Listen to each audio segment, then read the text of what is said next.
बाबू ने 25-30 वर्षों पहले इसको लिखा था, उसके बाद 30 वर्षों तक किसी ने इसका नाम नहीं लिया। महर्षि अरविंद को इसकी याद आई और उन्होंने जब वंदे मातरम को लेकर अपने लेखन में प्रारंभ किया, तब वंदे मातरम बन पाया। आज ये विषय नहीं था, लेकिन ज्ञानेंद्र शुक्ल जी ने चूंकि वंदे मातरम कह के सत्र समाप्त किया था, तो हमें ध्यान आया कि हम कम से कम इस अवसर पर अपने इस राष्ट्रगीत को याद तो कर लें। मनोज जी, अब वंदे मातरम तो हो गया, अब आप इसको कैसे आगे बढ़ाएंगे सिनेमा की चुनौतियों में? देखिए, ये सत्र दोपहर का है, इसलिए आपको आमंत्रित करने का अवसर भी यही था और आमंत्रित करने की मंशा भी यही थी कि आप किसी को सोने नहीं देंगे। सिनेमा की चुनौतियों पे हम लोग बात करें। विनोद अनुपम जी हमारे साथ हैं। 2002 में एपीजे अब्दुल कलाम के हाथों इनको राष्ट्रीय फिल्म पुरस्कार स्वर्ण कमल मिला था। इनके लिए एक बार अगर जोरदार तालियां हो जाए। और दैनिक जागरण में स्तंभ भी लिखते हैं ये, रविवार को आप इनको देखते होंगे, फिल्मों पर बहुत गहरी पकड़ है इनकी। तो ये अक्सर बातचीत में इस बात को कहते हैं कि फिल्म को सबसे बड़ी चुनौती इससे है, 8 इंच से, इस 8 इंच के डिवाइस से। तो मैं विनोद अनुपम जी से ये जानना चाहता हूं कि इसको जरा हमें भी बताइए कि क्यों ये 8 इंच का डिवाइस फिल्म के लिए बड़ी चुनौती है।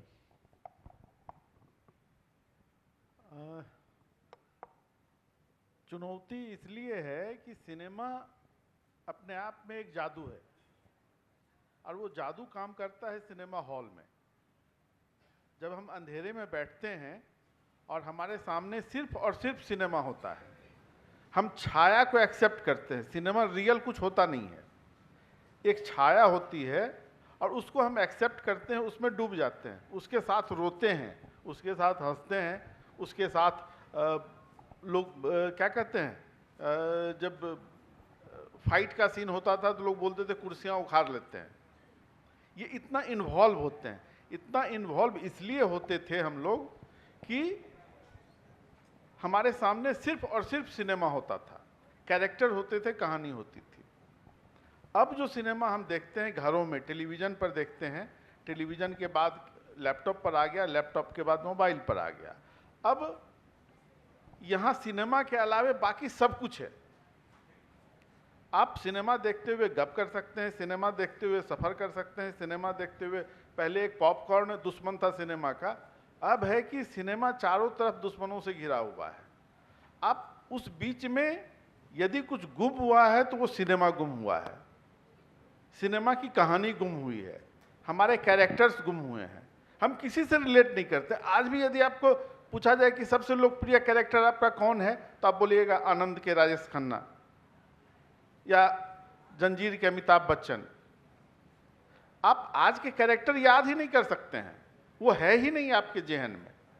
तो सिनेमा, तो उसमें ये हो रहा है कि सिनेमा खत्म हो रहा है। अब आपके सामने सिर्फ विजुअल्स आ रहे हैं, सिर्फ आप दृश्य देख रहे हैं, उसके पीछे उसके अब 8 इंच में जो दिलीप कुमार की भवें तंती थी या दिलीप कुमार के चेहरे का जो रंग बदलता था इमोशंस के साथ, वो इस 8 इंच में नहीं देख सकते हैं। यहाँ जब भी आप एक लैंडस्केप देख ही नहीं सकते हैं, एक पूरी व्यापकता, एक गांव जो मदर इंडिया का गांव है, ये आप मोबाइल पर नहीं गांव दिख सकता है। मोबाइल पर व्यक्ति दिखता है, व्यक्ति का चेहरा दिखता है, उसका हाथ दिखेगा, कभी दाहिना हाथ दिखेगा, कभी बायां हाथ दिखेगा। आप कंप्लीट आदमी मोबाइल पर नहीं देख सकते हैं। तो हम मोबाइल से हम किस तरह के सिनेमा की उम्मीद कर सकते हैं? इसीलिए मैं बार बार ये बात दोहराता हूँ कि सिनेमा के लिए, और दिक्कत ये होती है कि मोबाइल ही हमें सेटिस्फाई कर रहा है, हमें संतुष्ट कर रहा है कि भैया सिनेमा यही है, अब यही देख के तुम मजे करो। और इसने सिनेमा हॉल जाने की हमारी आदत को काफ़ी कम कर दिया है। इसलिए मैं बोलता हूँ कि सिनेमा का यदि सबसे बड़ा दुश्मन आज कोई है तो वो सिनेमा है, कि सिनेमा ही है जो इस 8 इंच में समा रहा है। आपने ठीक कहा। अभी जागरण फिल्म फेस्टिवल दिल्ली में शोले का रिस्टोर्ड वर्जन दिखाया गया था। शोले हमने कम से कम 23-24 बार देखी है।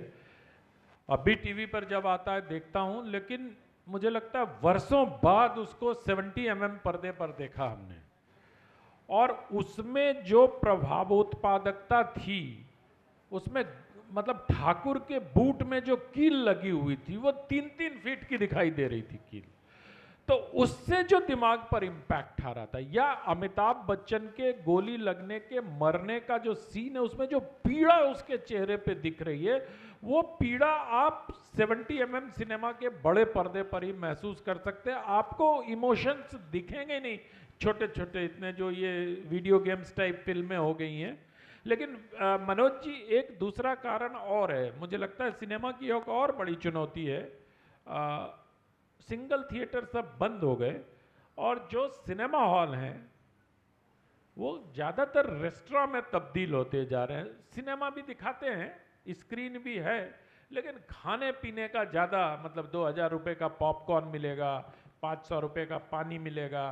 तो इसने क्या एक नए कल्चर को जन्म दिया, और क्या जो सरकारें हैं वो उदासीन हो गई इसको लेकर? सबसे बड़ी बात तो ये है कि चाहे पीवीआर हो, जैसे पीवीआर में आइनॉक्स का मर्जर हुआ, दो अलग अलग मल्टीप्लेक्सेस, बहुत बड़ी कंपनी थी, एक दो और है, सिनेपोलिस है और एक दो और है। लेकिन मैं सच बता रहा हूं कि इनका जो मेन बिजनेस है वो स्क्रीन है ही नहीं। इनका मेन बिजनेस एफएनबी है, फूड एंड बेवरेजेस। ये जितने ज़्यादा पॉपकॉर्न, समोसे, और अब तो ये हालत है कि मुझे लगता है बहुत सारे लोग होंगे, जब इंटरवल होता था तो वो कोल्ड ड्रिंक लेके आता था और कहता था काफ़ी वाले आ, कोल्ड ड्रिंक वाले आ, इस तरीके से आवाज़ लगाता था। और हम कैंटीन में जाकर भीड़ में कहते थे हमें 2 समोसे दे दो, हमें 2 कोल्ड ड्रिंक दे दो, ये होता था। अब आपके पास स्टूवर्ड खुद आता है और स्टूवर्ड आपसे ऑर्डर लेकर जाता है कि आप क्या लेंगे। आप एक बकेट बटर पॉपकॉर्न ले लेंगे और एक कोल्ड ड्रिंक ले लेंगे अगर, तो लगभग आपको 2200 रुपए के आसपास का बिल बनेगा। और ये 2200 रुपए का बिल ही पीवीआर की या किसी भी तरीके के मल्टीप्लेक्स की असली कमाई है। बहुत सारे, जो आपने कहा सिंगल स्क्रीन बंद हो रहे हैं, बहुत सारे सिंगल स्क्रीन जो है वो ये कंपनियां टेक ओवर कर रही हैं, वहां पे उसको ले भी रही हैं साथ में। समस्या इसलिए ज्यादा बढ़ रही है कि अब बॉम्बे पूरा फिल्म इंडस्ट्री इस समय करेक्शन पे है, उसके पास बहुत सारी समस्याएं हैं कि टर्नआउट नहीं हो पा रहा है किसी भी हालत में दर्शक सिनेमा घरों की तरफ। अजय देवगन ने 100 सिंगल स्क्रीन खरीद के उनको सिंगल हैंडेड ऑपरेट करने की बात की यूपी में, लेकिन बहुत ज्यादा रिजल्ट नहीं दे पाए। आमिर खान जैसे आदमी ने इस बात की चिंता व्यक्त की कि हमारी फिल्में बिग बजटरी हो गई हैं, हम बड़ी फिल्में बनाने लगे हैं, लेकिन फिर भी छोटी फिल्मों का क्या होगा? लापता लेडीज कहां जाएगी? एक छोटी सी 25-30 करोड़ में बनी हुई कंतारा, मैं कंतारा चैप्टर 1 की बात नहीं कर रहा हूं, सेकंड पार्ट की बात नहीं कर रहा हूं, कहां जाएगी वो फिल्म? वो फिल्म रिलीज ही नहीं होती। इस बार आमिर खान ने वो कदम उठाया कि हम इस फिल्म को 3 महीने बाद किसी ओटीटी पे रिलीज ही नहीं करेंगे, हम यूट्यूब पे लाएंगे। यानी ये इशारा है कि अब लोग सिर्फ सिंगल स्क्रीन नहीं, मल्टीप्लेक्सेस की तरफ भी टर्नआउट नहीं हो रहे हैं, वहां नहीं जा रहे हैं। ये सिनेमा के साथ बहुत बड़ी दिक्कत आ रही है। और एक छोटी सी बात और जोड़ना चाहूंगा, जैसे आपने बताया कि फेसबुक हो गया या ट्विटर हो गया या इंस्टा हो गया, लोग इस पे डिस्ट्रैक्ट हो रहे हैं मूवी देखते वक्त। लेकिन मैं आपको सच बता रहा हूं, पिछले दिनों अमेजॉन प्राइम में स्क्रिप्टिंग पर एक मीटिंग चल रही थी और उसमें 2 अलग अलग तरीके की बातें चल रही थी। मैं आपको सच बता रहा हूं, उन्होंने कहा कि ऐसी टाइट स्क्रिप्ट लिखो कि आदमी किसी भी सोशल मीडिया से डिस्ट्रैक्ट ना हो, नंबर 1। उसी तरीके से एक दूसरी फिल्म की स्क्रिप्ट चल रही थी जिसमें उन्होंने कहा इसमें से थ्रिल हटा दो। तो थ्रिल क्यों हटा दो? उन्होंने कहा थ्रिल इसलिए हटा दो कि इसको डिस्ट्रैक्शन प्रो फिल्म बनाओ, कि अगर हम मोबाइल भी देख रहे हैं और अगर हमारा कोई सीन छूट गया तो वो सीन छूटने में हमें प्रॉब्लम नहीं होनी चाहिए। आदमी को इतना कनेक्ट रखो, पैराबोल बनाओ इस तरीके का कि आदमी कनेक्ट रहे। अच्छा ठीक है, बीमार है, डायलॉग मार रहा है, छोड़ दीजिए, जाने दीजिए। तो 2 तरीके की अन्वेषण चल रहे हैं, 2 तरीके की खोज चल रही है इंडस्ट्री में इस वक्त कि सिनेमा के इस बढ़ते हुए बजट को, जो पॉपकॉर्न की बात कर रहा हूं मैं आपसे, वो प्लस इस डिस्ट्रैक्शन से कैसे बचा जाए, तो वहां भी एक न्यूटन, गैलीलियो, एक फैराडे पैदा हो गए जो तय कर रहे हैं कि सोशल मीडिया के प्रो फिल्म बनाई जाए या ऐसी फिल्म बनाई जाए जो महज 1 घंटा 20 मिनट, 1 घंटा 40 मिनट की हो कि आप डिस्ट्रैक्ट ही ना हो पाए और फिल्म देखते रहें। नहीं, ये बात तो ठीक कहा आपने कि मंथन चल रहा है, मंथन तो हमेशा चलता रहेगा। मेरी चिंता तो सिर्फ ये है कि जब फिल्म ही नहीं रहेगा, जब दर्शक ही नहीं रहेंगे। अब आमिर खान का आपने उदाहरण दिया, यूट्यूब पे ले तो आए वो, लेकिन 50 रुपया पर व्यू उन्होंने टिकट लगा दिया उस पर। फ्री नहीं है वो, आप 3 घंटे के लिए 50 रुपया देख के पूरे परिवार के साथ देख सकते हैं। तो ये तो साइकोफेंसी है ना, कि आप किसी ओटीटी पे नहीं जा रहे हैं और आप यूट्यूब पे जा रहे हैं। आप जा तो इसी डिवाइस पे रहे हैं। अगर आप कहीं नहीं जाते तब मैं उस साहस की सराहना भी करता और इतने प्रबुद्ध लोगों के सामने उसको रेखांकित भी करता। आप जा इसी डिवाइस पे रहे, अर्निंग ऑफ मनी का जो आपका तरीका है वो डिफरेंट है, और इसको आपने पीआर के माध्यम से ये बताया कि आप हम सिनेमा बचाना चाहते हैं। विनोद अनुपम जी, क्या सोचते हैं आप? देखिए, मीडियम जब तक नहीं बचेगा, सिनेमा नहीं बचेगा। अब दूसरी बात जो मैं जोड़ना चाहता हूं कि ये सारी समस्याएं, आप चूंकि सिनेमा से जुड़े हुए हैं, सिनेमा में काम कर रहे हैं, ये सारी समस्याओं से हिंदी सिनेमा ही अधिक जूझ रही है। बात ये भी है, मलयालम सिनेमा के सामने ये संकट नहीं है। मलयालम सिनेमा थिएटर्स में चल रहे हैं, तेलुगु सिनेमा थिएटर्स में चल रहे हैं, अभी भी सुबह 7 बजे से लाइन लग के लोग टिकट, सवेरे 7 बजे से। ये सारी समस्याओं, हमें इस बात पर गौर करना पड़ेगा कि हम सिनेमा की बात कर रहे हैं तो हमको जोड़ना पड़ेगा कि हम हिंदी सिनेमा की बात कर रहे हैं। समस्याएं हिंदी सिनेमा के सामने हैं, समस्याएं हॉलीवुड के सामने नहीं है, समस्याएं तेलुगु और तमिल और मलयालम के सामने नहीं है, हमारे सामने हिंदी दर्शकों के सामने ही क्यों समस्याएं हैं, इस पर गौर करने की जरूरत है।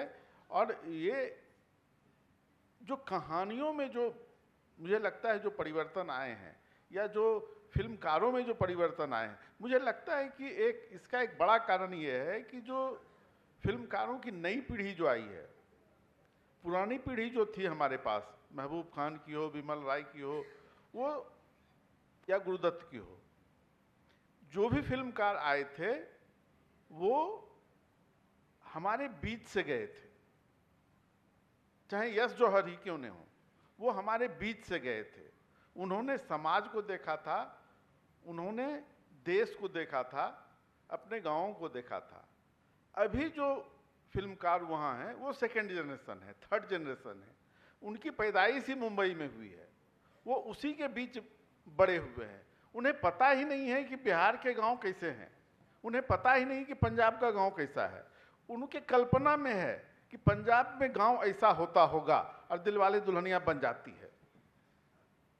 ये मुश्किल है, मतलब सरसों का खेत और वहां रोमांस, बस। तो यही ये जो कल्पना में हम पकाते हैं ना कि मिर्जापुर ऐसा होगा, अरे भाई मिर्जापुर वैसा नहीं है, आप पता तो करो। तो ये जो मामला बन रहा है ना, ये जो सेकेंड जनरेशन आ गई, और जैसा कि मनोज जी बता रहे थे ना कि जज करने वाले जो लोग वहां बैठे हुए हैं ये लिख रहे हैं, जज दूसरे लोग कर रहे हैं, जो जानकार है वो मेहनत कर रहा है, वो काम कर रहा है, और फैसला लेने वाले कौन है, जिनको पता ही नहीं है कि क्या हो रहा है। तो जब तक फैसला लेने की स्थिति में जानकार लोग नहीं आएंगे तब तक ये स्थितियां हिंदी सिनेमा के सामने आती रहेगी। नहीं, पर मुझे एक चीज और बताइए आप लोग कि क्या आप ही इसको बताइए थोड़ा, क्या तकनीक को एडॉप्ट नहीं करें हम? मतलब तकनीक आ गई है, अगर इस पे हमें सहूलियत मिल रही है तो हम क्यों न देखें इस पर। ठीक है कि हमको नहीं दिख रहा है, लेकिन कहानी तो हमारी जो ऑन द मूव फिल्म देखने की भूख है कि चलो हम सफ़र में जा रहे हैं, जहाज में बैठे, मैं बहुत लोगों को देखता हूँ जहाज में बैठते ही कान में टोपा लगा लेते हैं और सामने फिल्म चल रही होती है, 1 घंटे देखे फिर लौटते में 1 घंटे देख लिए, तो समय का उपयोग तो कर ही रहे हो।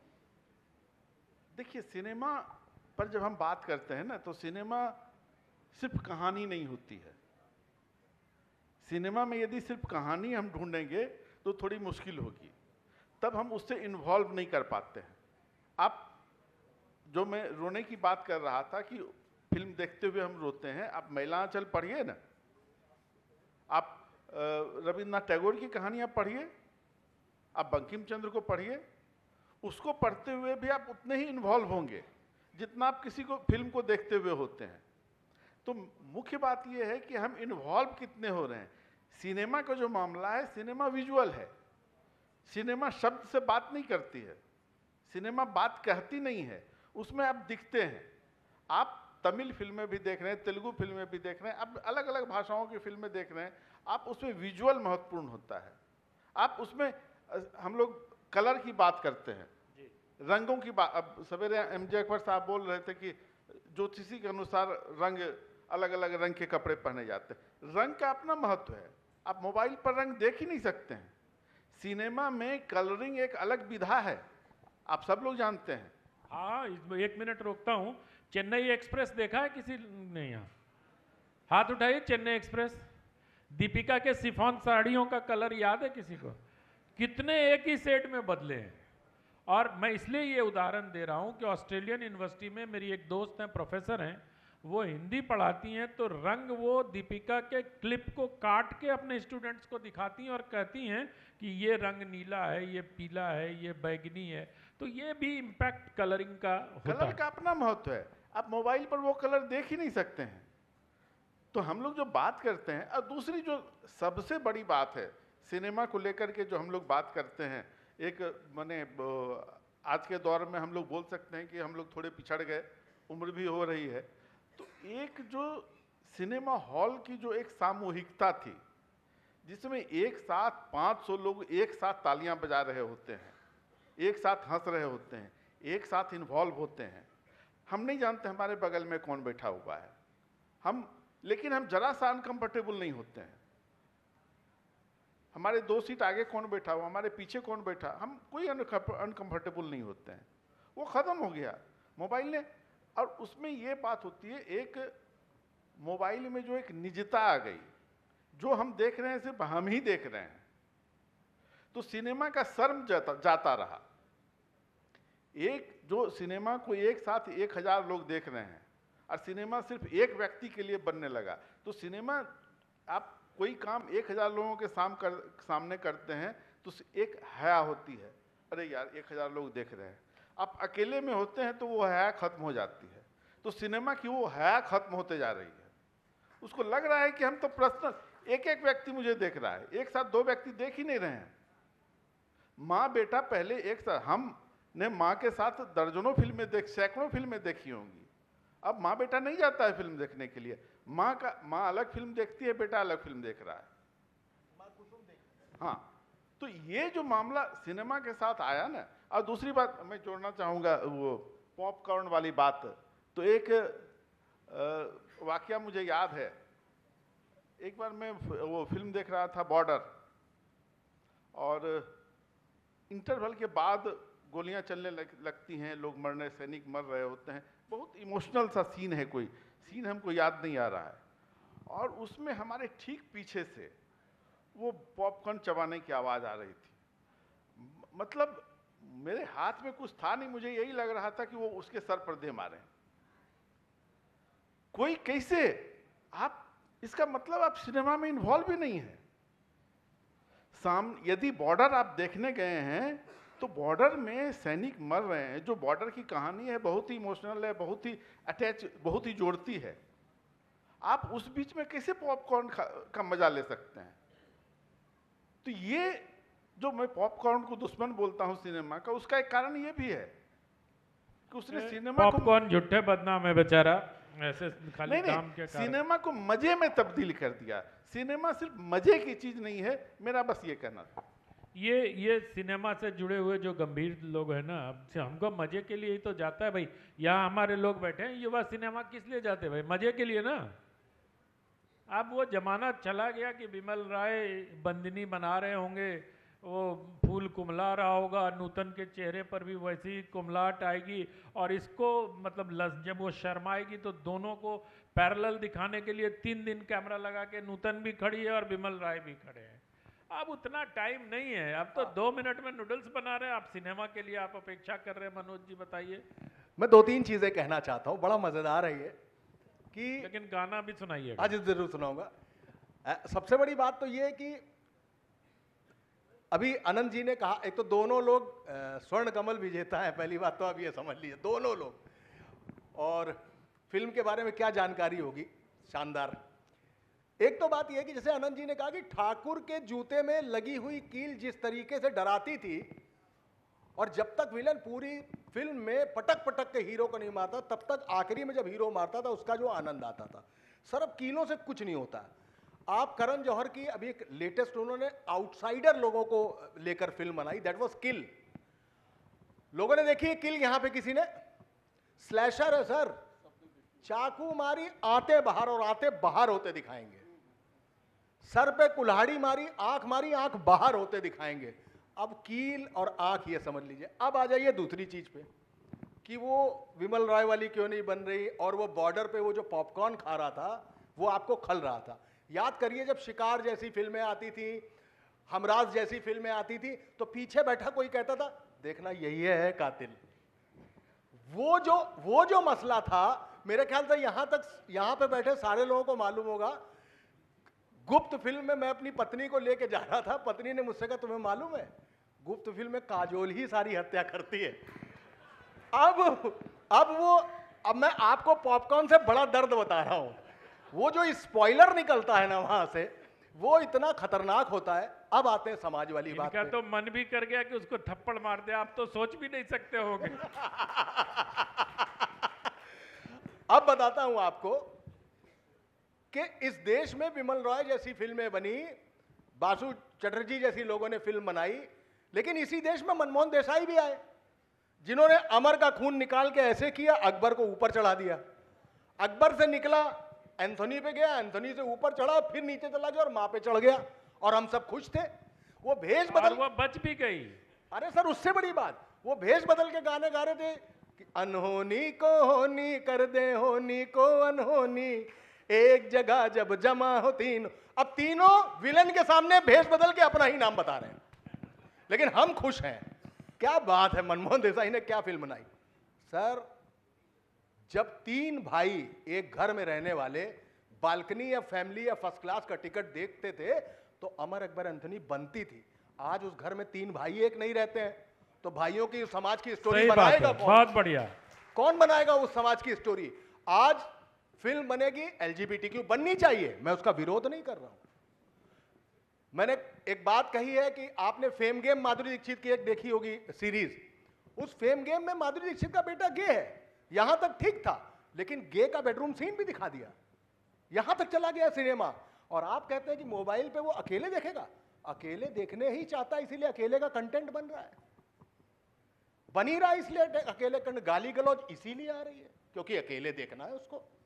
वो एकाकी हो चुका है, जब भाई नहीं है तीनों एक साथ तो बेटे तो अलग होंगे ही होंगे। ये मसले पैदा हो गए हैं, इन मसलों को दूर करने के लिए ज्यादा बेहतर है कि पिछले 20 सालों में मैंने देखा है केवल एक ऑर्गेनिक क्राउड भागा है किसी फिल्म के पीछे, तो वो थी सनी देओल वाली गदर 2। भीड़ अपने आप जा रही थी, केवल हैंडपंप उखड़ते देखना था उसको। और बाकी समस्या तो थिएटर्स के सामने ये भी आ चुकी है कि चाहे जवान हो या पठान हो, ये फिल्में जो उतनी आ रही है, कारपोरेट बुकिंग हो रही है, वो तो फर्जी हो रही है। अरे मतलब हमको नंबर्स दिखाने ना। आप याद करिए भैया, जब पहले फिल्में आती थी भैया तो लिखा था 25 शानदार 25वां हफ्ता। फर्ज पिक्चर को एक साथ पूरे देश में 24वें हफ्ते में उतार दिया गया था ताकि इसकी सिल्वर जुबली ना होने पाए। सिनेमा घरों में शील्ड्स रखी होती, धरती कहे पुकार के, उपकार, इन सब के सिल्वर जुबली गोल्डन जुबली के शील्ड्स रखे होते थे।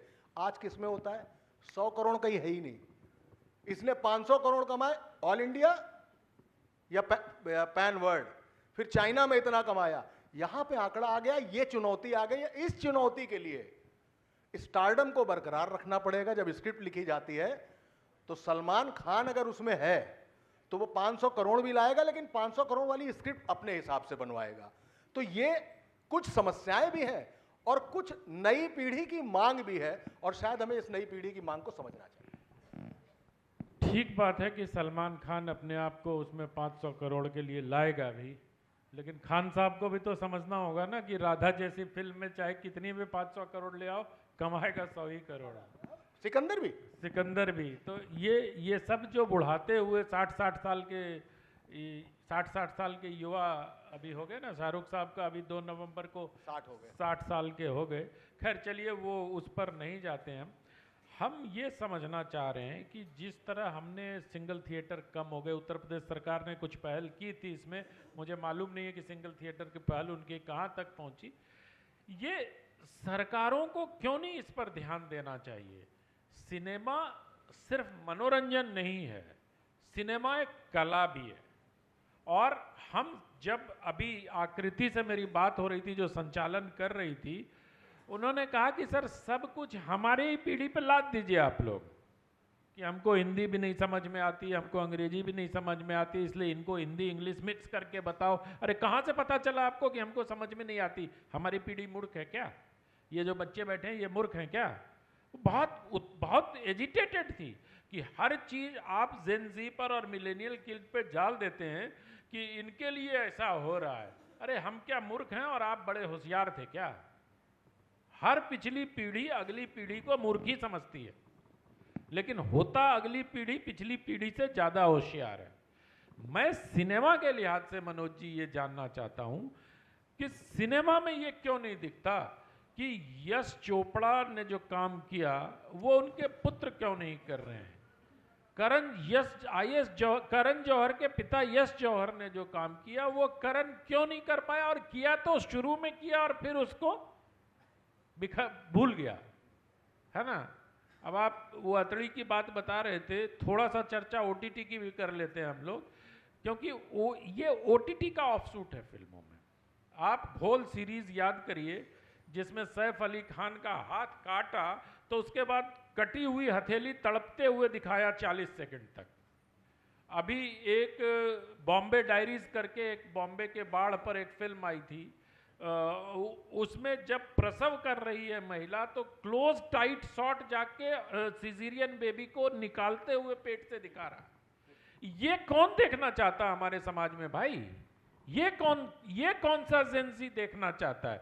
ठीक है आप अश्लीलता दिखा रहे हो, आप खुलापन दिखा रहे हो, उसको तो मैं मानता हूं कि 1 मिनट को कोई देखना चाहता होगा, और वो भी आप युवाओं पर मत ला दिए कि युवा हमारे अश्लील कंटेंट देखते हैं। जितने बुढ़े ठड़की देखते हैं उससे कम युवा देखते हैं।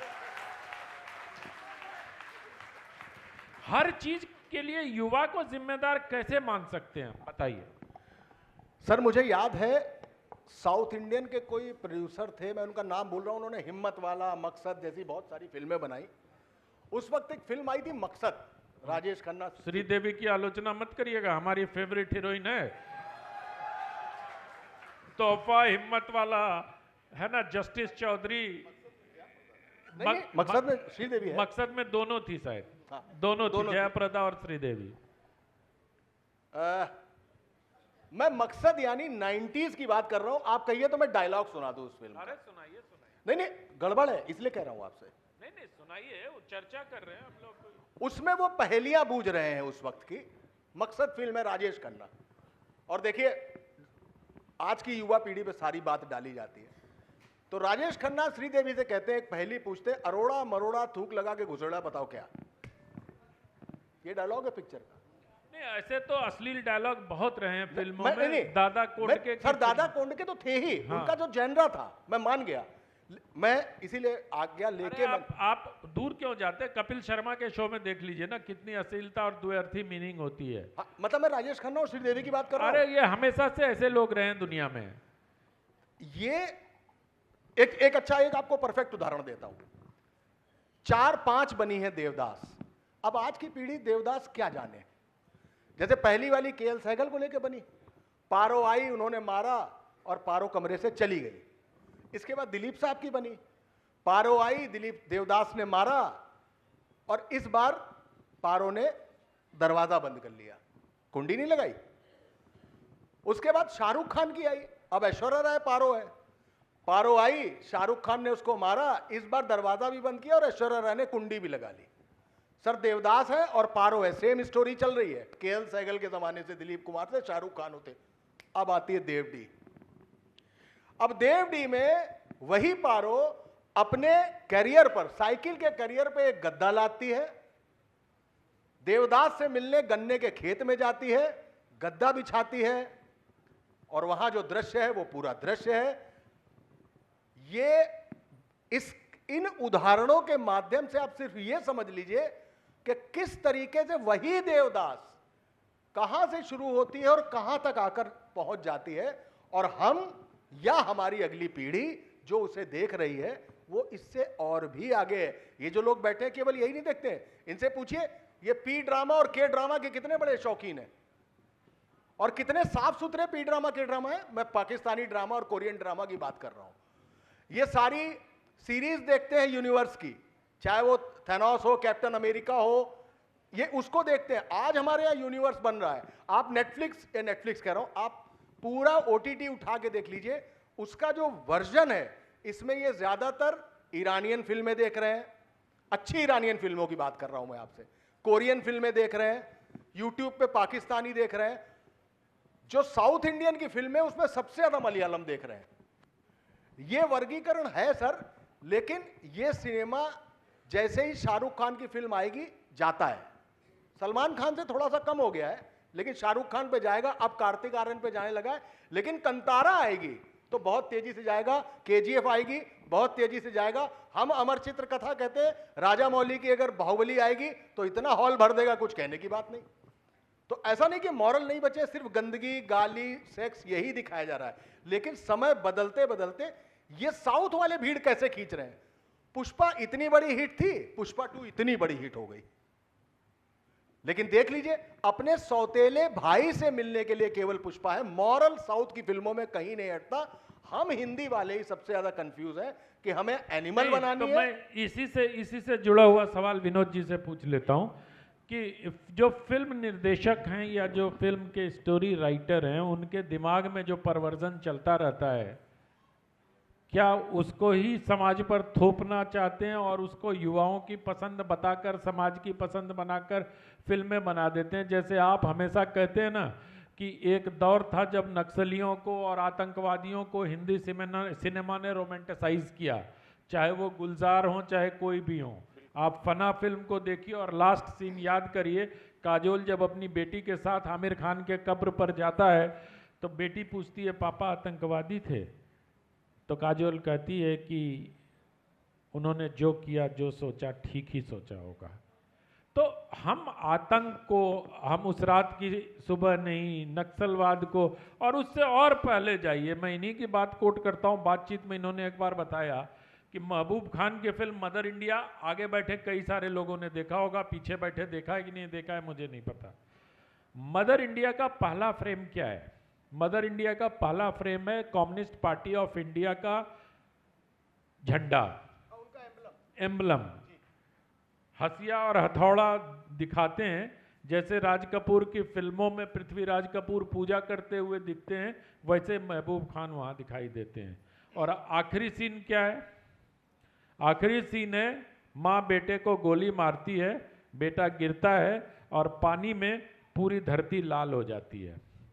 तो ये तो शोध का विषय है ना कि आप कम्युनिस्ट पार्टी के झंडे से शुरू करते हैं, बंदूक की गोली से सत्ता हासिल होती है और उसके बाद पूरी जमीन लाल हो जाती है।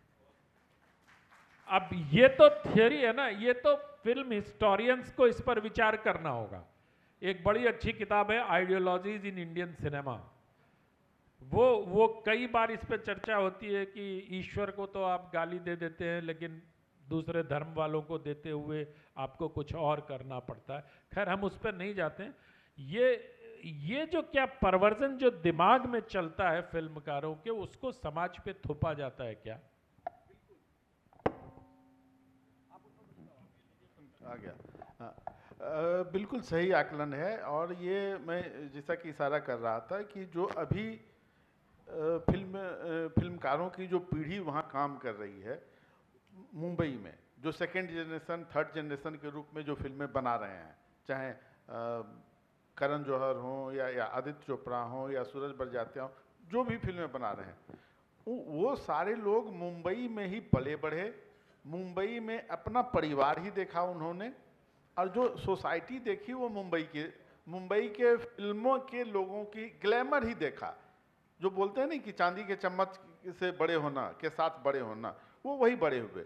उनको नहीं पता कि समाज क्या है, वो मजदूर क्या है, किसान क्या है, खेती कैसे होती है, वो चावल उपजता है या धान उपजता है, उनको नहीं पता है। नहीं, वो तो कुछ नेता लोग भी कहते हैं कि गेहूं का पेड़ जो होता है उसमें। हाँ, अब नेताओं पर जाएंगे तब तो बात अलग। तो फिल्मकार नेताओं की जो वो भी कहा जाता है कि पानी में से बिजली निकाल लेंगे तो बचेगा क्या पानी? नहीं, नेता तो ये नेताओं की तो मजबूरियां होती हैं कि उनको अंतिम में जनता के बीच जाना ही है। फिल्मकारों के पास भी मजबूरियां हैं कि उनकी फिल्में लोगों को उनको दिखानी है, लेकिन उनका काम, जैसा कि मनोज जी बता रहे थे ना, उनका काम चल जाता है, वो कॉरपोरेट बुकिंग से और इधर से और उधर से वो अपना तय कर लेते हैं चाइना में फिल्में दिखा करके।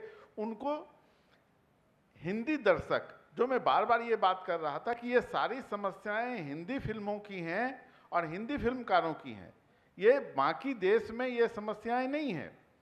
बाकी लोग अपना फिल्में बना रहे हैं, सिंगल थिएटर में भी फिल्में देखी जा रही हैं, मल्टीप्लेक्स में भी देखी जा रही हैं, लाइन लगा के रात भर लाइन लगा करके लोग टिकट ले रहे हैं, मुंह मांगी कीमत पर लोग टिकट ले रहे हैं। अभी भी रजनीकांत की फिल्म आती है तो मुंह मांगी कीमत पर लोग फिल्में देखते हैं।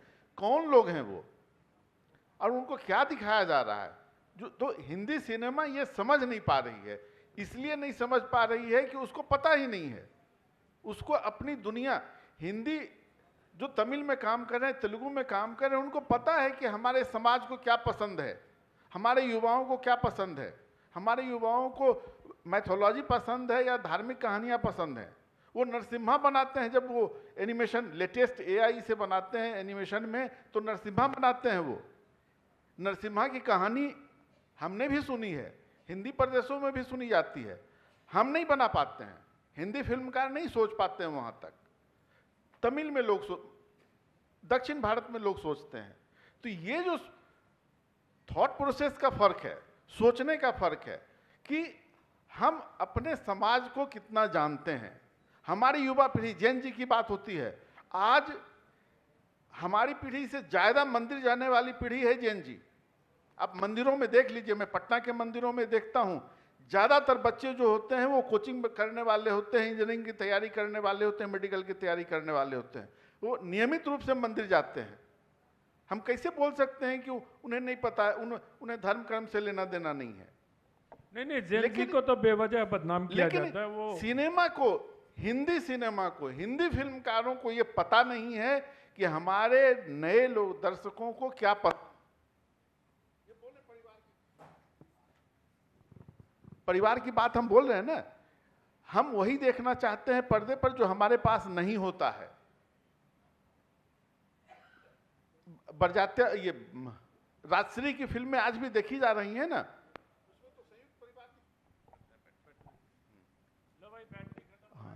संयुक्त परिवार देखी जा रही है ना।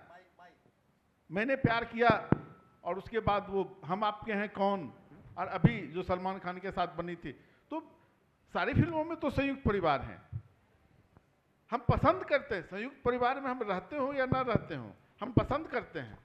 लेकिन हिंदी सिनेमा ये समझने के लिए, हिंदी फिल्मकार जो है वो उनको लगता है कि नहीं, अब लोग मर्डर ही देखना पसंद करेंगे। अरे भाई, नहीं पसंद है मुझे मर्डर। आप मर्डर बना करके चाहोगे कि हम आपकी फिल्में हिट कर दें, ऐसा नहीं होता है। तो हिंदी में जब तक वहाँ की कहानियों पर फिल्में आती हैं, बनी ना लापता लेडीज, देखी गई ना, प्रशंसित भी हुई ना, किसने नहीं देखी? हमारे बीच की कहानी थी, हम उससे जुड़ते हैं उस कहानी से। तो जब कहानी आप मेरे लिए बनाओगे तो हम देखने के लिए जाएंगे।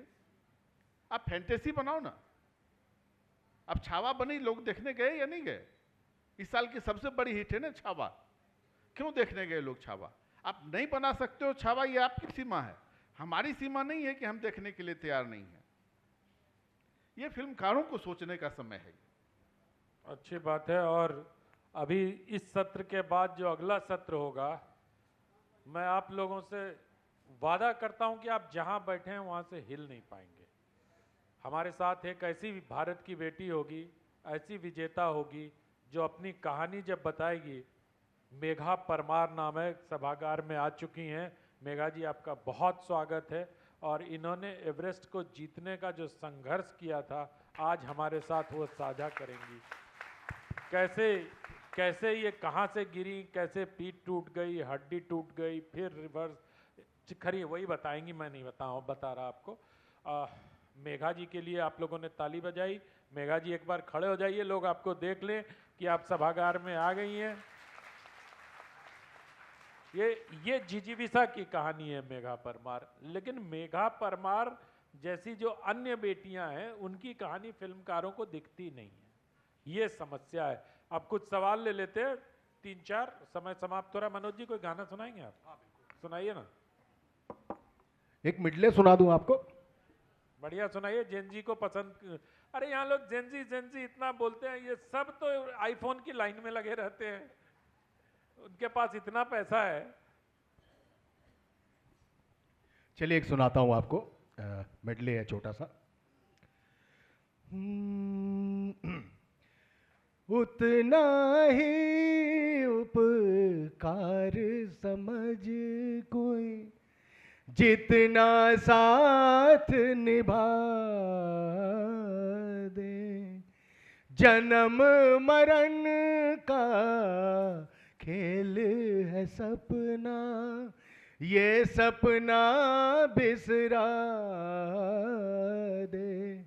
कोई न संग मरे मन रे, तू काहे न धीर धरे। किस किस को बताएंगे जुदाई का सबब हम, किस किस को बताएंगे जुदाई का सबब हम। तू मुझसे खफा है तो जमाने के लिए आ रंजिशी सही। तुम ही सोचो जरा, क्यों न रोके तुम्हें।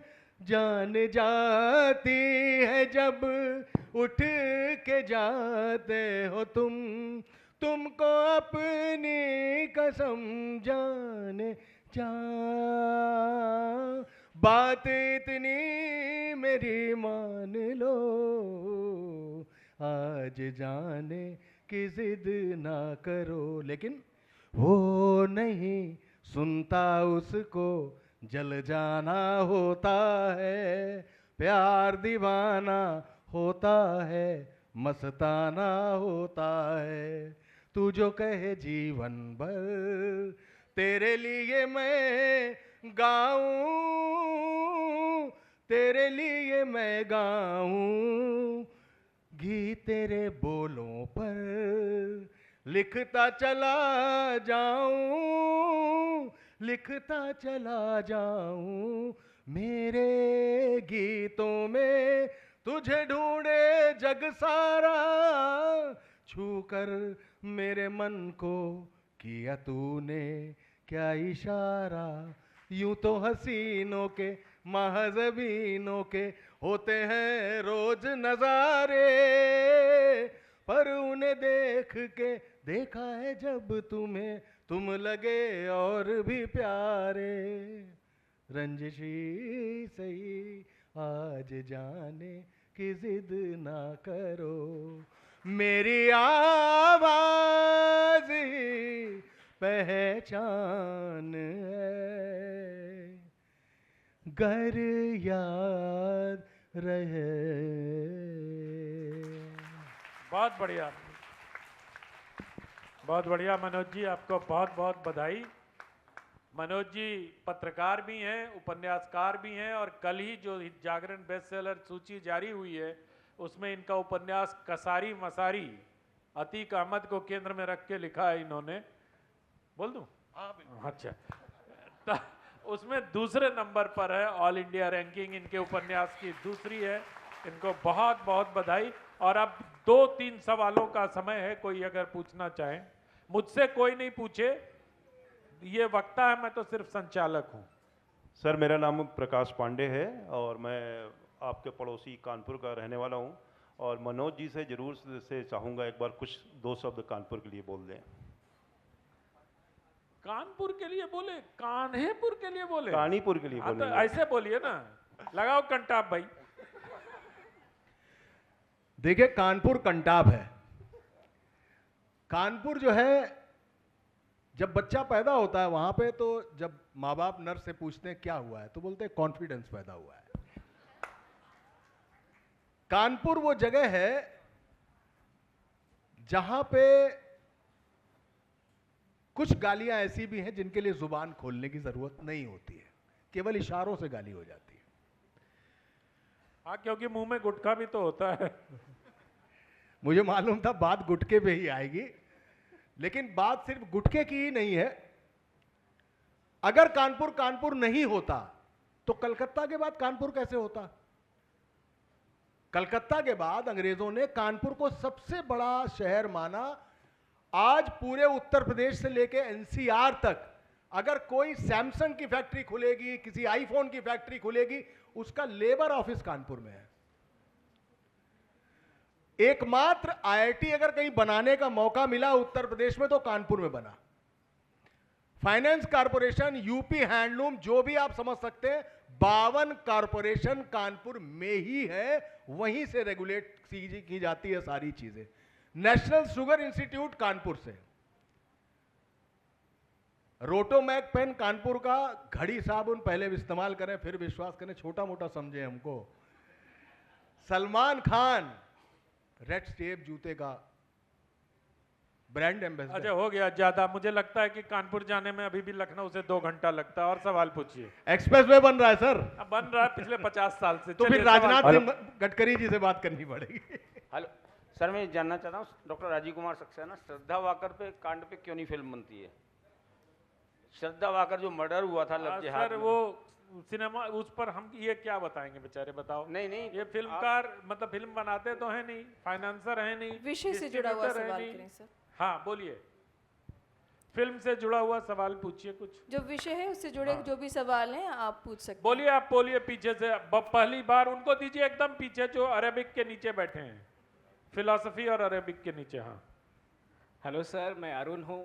अभी लिखना सीख रहा हूँ सर। हम जेनजी लोग हैं ऐसा कहा जाता है, और सबसे बड़ी चुनौती जेनजी में है कि हमारा मूड जो है 30 सेकंड में शिफ्ट कर जाता है, बिल्कुल रील की तरह। ये बेकार बात है, मैं सहमत नहीं हूँ इससे। हमारा जेनजी का कंसंट्रेशन स्पैन हमारे बुढ़ों से बहुत आगे है। लेकिन सर, फिल्मों को लेकर सवाल ये है कि आज के समय में फिल्में जो हैं, जैसे छोटी कहानियाँ जो हम लोग बनाते हैं, तो ज़्यादातर जो ऑडियंस है, यूथ ऑडियंस है, वो सोशल मीडिया पर है। बात आ रही है बड़े पर्दे पर देखने के लिए, और फिल्मों के प्रमोशन को लेकर हम सोशल मीडिया का बहुत ज़्यादा यूज़ आजकल देख रहे हैं। अगर ये प्रमोशन बंद हो जाए तो क्या कहानियों के बेसिस पर भी ये फिल्में हिट हो पाएंगी? सिर्फ बड़े पर्दे की बात की जाए, फ़ोन को हटा दिया जाए, जैसे शुरुआत में कही गई कि फ़ोन को हटा दे, ये फ़ोन सबसे बड़ा जो है दुश्मन बन गया है सिनेमा का। तो क्या फ़ोन से वो सारे प्रमोशन स्किल हटा दिए जाएँ तो फिल्में हिट होंगी सिर्फ कहानी के बेसिस पर? बिल्कुल हिट होंगी। यदि सिर्फ फोन से ही काम चल जाता तो जो शहर शहर हमारे स्टार्स घूम रहे हैं वो नहीं घूमते, उनका काम तो चल जाता ना। अभी पटना वो कौन सी फिल्म थी, कंतारा। नहीं, मैं तो सिर्फ हाँ। इतना कहता हूँ, सैयारा की कितनी रील देखी आपने? कोई बता दे मुझे। सैयारा का कितना विज्ञापन देखा सोशल मीडिया पर किसी ने? साल की सबसे बड़ी हिट फिल्मों में से एक है। अखबारों में भी उसने विज्ञापन दिया ना, तो 10 सेंटीमीटर का दिया। तो केस स्टडी है वो, ऐसा नहीं है। ये कोई सर्वे नहीं है, ये सब भ्रम फैलाया गया है कि अब युवा बहुत शॉर्ट कंटेंट देखते हैं, सोशल मीडिया पे प्रमोशन होगा। अगर कल स्मिता जी पूछ रही थी कुबरा सेठ से, या कोई पूछ रहा था ना कि सोशल मीडिया पर जितने फॉलोअर्स होते हैं उसके आधार पर कास्टिंग होती है। किसी सेशन में शायद आदर्श गौरव से यह पूछा गया था। तो ऐसा कुछ नहीं है, सब मार्केटिंग के टूल हैं, ऐसा मुझे लगता है। सैयारा ने उनको छोड़ के भी दिखा दिया कि फिल्म हिट हो सकती है, और इतनी बड़ी हिट हो सकती है जिसमें कोई नामचीन हीरो हीरोइन नहीं है। तो ये जो कहते हैं लोग कि सोशल मीडिया पर, और ये कोई सर्वे बता दे मुझे कहीं हुआ ऑथेंटिक कि युवा सोशल मीडिया देखते हैं, मिड एज नहीं देखते हैं या बुजुर्ग नहीं देखते हैं।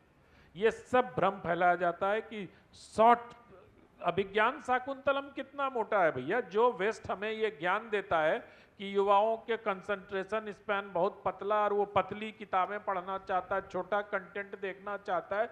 लियो टॉल्स्टॉय ने कितना छोटा लिखा था, कोई बताए ना मुझे। अभी जो लिख रहे हैं सब, वो कितना छोटा लिख रहे हैं। सब बड़ा बड़ा लिखते हैं, भारतीय को कहते हैं छोटा कंटेंट पढ़ो, छोटा कंटेंट। तो क्यों भैया, हमारे पास छोटा भी है बड़ा भी है, हम हर फॉर्मेट देखते हैं। इसका निगेट सिर्फ ओटीटी करता है कि शॉर्टर कंटेंट देखने वाले जेन जी 8-8 एपिसोड रात रात भर जाग के देखते हैं, वो कौन शॉर्ट कंसंट्रेशन। 3.5 घंटे की एनिमल देखी इन लोगों ने। वही मैं कह रहा हूँ। बहुत बहुत धन्यवाद सर, आप आपका। सभी का।